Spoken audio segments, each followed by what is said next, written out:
Here we have a Raytech 18-inch rock saw. We got it connected to 120 volt, and we're going to show you that it runs. It has two features. It has the blade spinning, and it also has the Autofeed for the Vise. So we'll go ahead and turn both of them on.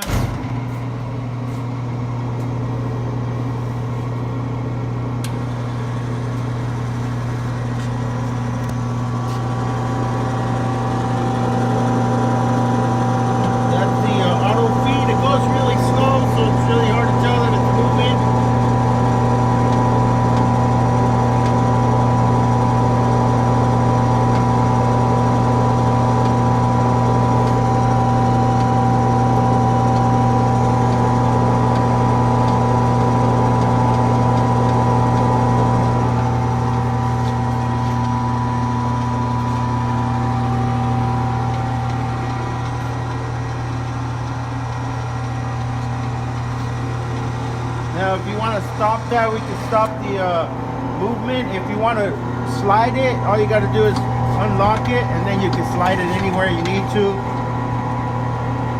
Okay. It also has a clear top, so you can kind of see from the top.